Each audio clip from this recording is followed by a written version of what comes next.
టీవీలలో వీళ్ళు ఇచ్చిన అడ్వర్టైజ్మెంట్లను చూసి, అప్పట్లో ఈనాడులో చూస్తే, ఆంధ్రజ్యోతిలో చూసిన, ఏబిఎన్లో చూసిన, టీవీ5లో చూసిన అడ్వర్టైజ్మెంట్ కూడా ఊదరగొట్టేవాళ్ళు.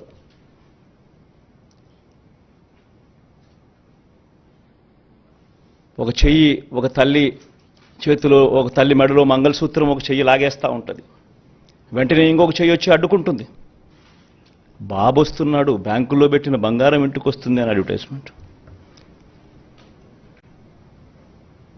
ముఖ్యమైన హామీలు అని అంటూ ఏకంగా చంద్రబాబు నాయుడు గారు సంతకం పెట్టి, ఇదే ముగ్గురు ఫోటోలు ముద్రించి, ఇదే కూటమిగా 2014లో ముఖ్యమైన హామీలు అని అంటూ వీళ్ళు చెప్పిన మాటలు, వీళ్ళు చెప్పిన హామీలు ఏ మాదిరిగా ప్రజలు నమ్మి వీళ్ళకు ఓటు వేసినందుకు వాళ్ళ బ్రతుకులు ఏ రకంగా అతలాకుతలమైనాయి అన్నది కూడా ప్రతి ఒక్కరూ నాగరిక ప్రపంచంలో గమనించాల్సిన అంశం.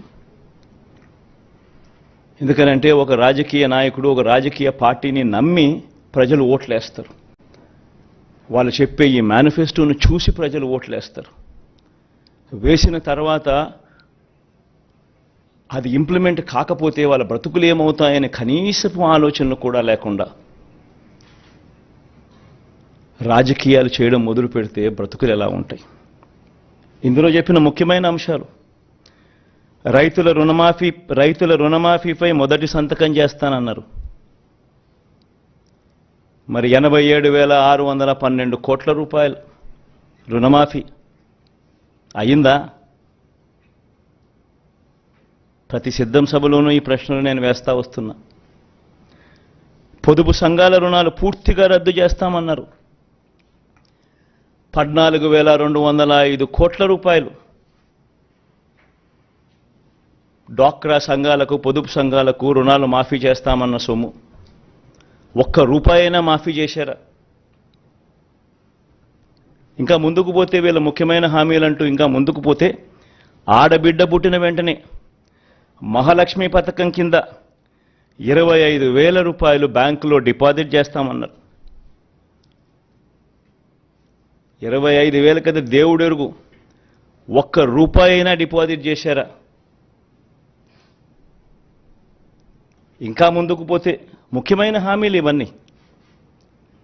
ఇప్పుడు సూపర్ 6, సూపర్ 7 అంటా ఉన్నట్టుగానే ఆ రోజుల్లో ముఖ్యమైన హామీలు అంటూ తాను చెప్పిన మాటలు ఇవన్నీ.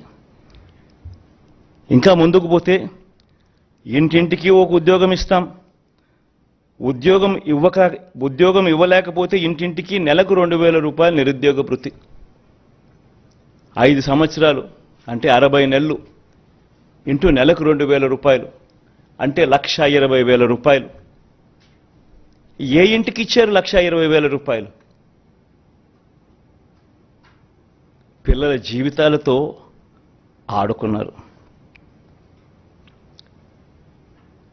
అర్హులైన వారందరికీ 3 సెంట్ల స్థలం, పక్కా ఇల్లు అన్నారు, కట్టుకునేందుకు పక్కా ఇల్లు అన్నారు. 3 సెంట్ల స్థలం కదా దేవుడు ఎరుగు, కనీసం 1 సెంటు స్థలమైనా ఏ ఒక్కరికైనా ఇచ్చారా? ముఖ్యమైన హామీలు ఇవన్నీ. నేను చదివే ప్రతి అంశము కూడా ఆయన సంతకం పెట్టి, 3 ఫోటోలు పెట్టి, ఇంటింటికి పంపించిన ఈ పాంఫ్లెట్లో నుంచి ముఖ్యమైన హామీలు అని అంటూ వీళ్ళు రాసిన హామీలే నేను చదువుతా ఉన్నా. 10,000 కోట్లతో బీసీ సప్లాన్ అన్నారు. చేనేత, పవర్ లూమ్స్ రుణాలు మాఫీ అన్నారు. అయ్యాయా? ఉమెన్ ప్రొటెక్షన్ ఫోర్స్ ఏర్పాటు చేస్తామన్నారు. చేశారా? సింగపూర్కు మించి అభివృద్ధి చేస్తామన్నారు. జరిగిందా? ప్రతి నగరంలోనూ హైటెక్ సిటీ నిర్మిస్తామన్నారు. విజయవాడలో కనిపించడం లేదు. తాడేపల్లి కథ దేవుడు ఎరుగు, ప్రతి నగరం కథ కనీసం విజయవాడలో కనిపించడం లేదు. ప్రతి నగరం అన్నారు. నేను చెప్పేది ఒకటి, ప్రజలు మిమ్మల్ని నమ్మి మీకు ఓట్లు వేస్తే ముఖ్యమైన హామీలు అని అంటూ మీరు చెప్పిన వీటి పరిస్థితుల్లో కనీసం ఇందులో ఒక్కటంటే ఒక్క హామీ అయినా నెరవేర్చారా? పోనీ ప్రత్యేక హోదా అయినా తెచ్చారా? దాన్ని అమ్మేశారు.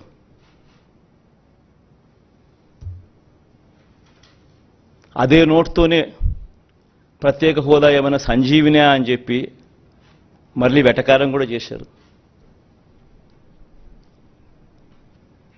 నేను చెప్పేది ఒకటి, ప్రతి మాట రాజకీయ నాయకుడు ఒక విశ్వసనీయత కోల్పోతే, రాజకీయాలలో విశ్వసనీయత అన్న పదానికి అర్థం లేకపోతే రాజకీయాలు ఎందుకు చేస్తా ఉన్నాం? ఎవరి కోసం చేస్తా ఉన్నాం? దేనికోసం చేస్తా ఉన్నాం?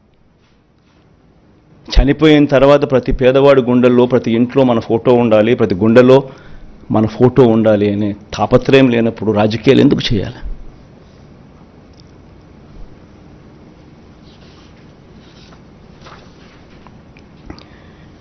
₹87,612 కోట్ల రుణాలు మాఫీ చేస్తానని చెప్పిన పెద్ద మనిషి 87,612 కోట్ల రూపాయల రుణాల కథ దేవుడెరుగు.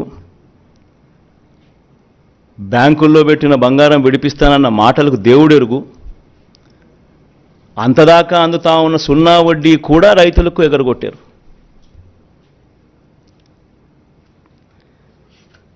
పొదుపు సంఘాల రుణాలు 14,205 కోట్ల రూపాయలు మాఫీ చేస్తామన్న మాటలు, రుణాల మాఫీ కథ దేవుడెరుగు. అక్టోబర్ 2016 నుంచి అప్పటిదాకా అందుతా ఉన్న సున్నా వడ్డీని సైతం రద్దు చేశారు, అది ఎగరగొట్టారు.